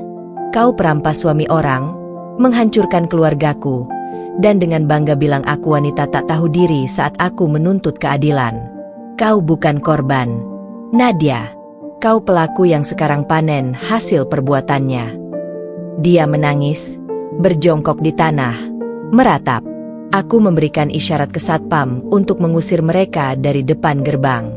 Rumah ini sudah tak butuh aura kotor dari kalian lagi. Kalian yang pernah merasa paling berjaya di atas penderitaanku, kini silakan rasakan seperti apa rasanya diludahi dunia. Hari itu juga, aku mengadakan pertemuan pers kecil. Di ruang tamu rumah ini, media nasional datang. Aku buka semua fakta, menunjukkan bukti kepemilikan sah, menjelaskan bagaimana aku membeli rumah ini dari hasil usaha mandiri setelah menang gugatan. Aku ungkap betapa rumah tanggaku hancur karena pengkhianatan dan bagaimana kini aku berdiri lagi, lebih kuat, lebih kaya, dan lebih tak tergoyahkan dari sebelumnya. Pesanku cuma satu, ucapku ke kamera saat sesi wawancara ditutup. Jangan pernah remehkan perempuan yang kalian injak-injak. Kadang, mereka hanya butuh waktu untuk berdiri dan membalas dengan satu tamparan telak yang membuat kalian tak bisa bangkit lagi. Malamnya, di balkon rumah, aku menatap bintang sambil memeluk anak-anak. Aku sudah memaafkan masa laluku, tapi aku tak akan pernah melupakan siapa yang membakarnya. Dan kini, aku sudah membangun masa depan di atas puing-puing itu, dengan keringat, air mata, dan keberanian. Langit mendung sore itu seolah ikut meratap atas kehancuran dua insan yang dulunya pernah tertawa lepas di pelaminan, namun kini tak lebih dari sepasang bayang-bayang penuh aib dan penyesalan. Rumah tua yang dulu menjadi saksi bisu keharmonisan kami kini telah jadi puing sejarah. Aku berdiri di hadapan reruntuhan harga diri mantan suamiku yang kini bahkan tak sanggup lagi menatapku tanpa air mata dan tubuh gemetar. Aku datang bukan untuk menyombong. Bukan untuk menginjak luka mereka lebih dalam, tapi untuk memastikan bahwa semua ini bukan mimpi. Bahwa perempuan yang dulu dianggap tak berguna, kini berdiri tegak sebagai pemenang dalam pertarungan yang mereka mulai dengan penghinaan. Bayu kini tinggal di sebuah kontrakan kecil pinggiran kota. Rumah itu bahkan bukan miliknya, disewa dengan bantuan sumbangan dari teman-teman lamanya yang iba. Sementara Indah, wanita yang katanya sempurna dan pantas jadi pendamping sejati, kini hanya bayang-bayang kusam dari kecantikan yang dulu dielu-elukan. Wajahnya kusut, penuh garis kelelahan dan amarah yang tertahan. Rambutnya berantakan, dan tubuhnya tampak kurus kering seperti semangat hidupnya telah lama menguap. Mereka tak lagi punya bisnis, tak lagi punya koneksi, tak punya tempat pulang, dan tak punya martabat yang bisa dibanggakan. Setelah keuangannya dililit hutang, aset yang tersisa disita bank, dan koneksi bisnisnya hancur karena reputasi rusak, Bayu tak lebih dari lelaki tua lusuh yang hidup dari belas kasihan orang lain. Dia kehilangan semua karena terlalu percaya pada nafsu dan ilusi. Kenapa kamu datang lagi? Indah memekik dengan suara parau. Apa kamu belum puas menghancurkan kami? Aku hanya menghela napas panjang. Kau salah, Indah. Aku tidak pernah menghancurkan kalian. Kalian sendiri yang menghancurkan hidup kalian dengan keserakahan, kebohongan, dan pengkhianatan. Aku hanya menempatkan kebenaran di tempatnya. Bayu mencoba bicara, namun suara itu nyaris tak terdengar. Mata kami bertemu, dan untuk pertama kalinya, Aku melihat dia bukan sebagai lelaki yang pernah kucintai, melainkan sebagai pelajaran yang mengajarkanku tentang harga diri. Aku salah, gumamnya. Aku terlalu bodoh. Aku kira aku bisa bahagia dengan dia, dengan uang, dengan kehidupan yang palsu itu. Tapi ternyata, aku kehilangan segalanya, termasuk diriku sendiri. Aku diam. Tak perlu kutanggapi. Penyesalan mereka adalah musik sunyi yang cukup menghibur batinku. Aku lalu membuka tasku, mengeluarkan sebuah map berisi salinan dokumen terakhir, dokumen pembekuan aset terakhir atas nama Bayu. Aset yang dia simpan atas nama adiknya, ternyata telah kutemukan dan kutangani lewat jalur hukum. Kini dia benar-benar tak punya apapun lagi. Ini salinan keputusan hukum final. Tak ada lagi yang bisa kamu gugat. Semua aset yang kau sembunyikan telah dibekukan dan disita. Bayu menunduk. Tubuhnya limbung. Indah meraung dan menjatuhkan vas bunga ke lantai, membanting apapun yang bisa dijangkau. Tapi aku tak bergerak. Aku hanya menatap, tanpa rasa dendam lagi, tanpa emosi yang meletup. Aku telah melalui semua tahap kemarahan. Kini hanya ada kelegaan yang sunyi. Aku tak datang untuk memperpanjang luka, tapi aku hanya ingin memastikan kalian tahu rasa sakit itu nyata. Dulu aku yang kalian hancurkan. Kini kalian yang harus belajar bahwa hidup tak akan diam ketika kita menyakiti orang lain tanpa alasan. Aku membalikkan badan, melangkah pergi meninggalkan dua orang yang kini hancur oleh pilihan mereka sendiri. Tak ada kata maaf. Tak ada harapan rekonsiliasi. Karena kisah ini tak butuh pengampunan. Ini adalah penutup. Titik akhir dari cerita pengkhianatan, di mana keadilan menemukan jalannya, tanpa harus mengotori tanganku dengan cara yang sama seperti mereka lakukan padaku. Di luar, matahari senja menembus celah awan. Warna jingga membias di aspal basah, seakan mengantar langkahku menuju kehidupan baru. Di kejauhan, anak-anakku menungguku di mobil. Mereka tersenyum, dan aku tahu, aku telah menang.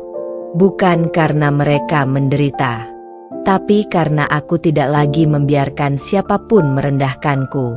Tamat.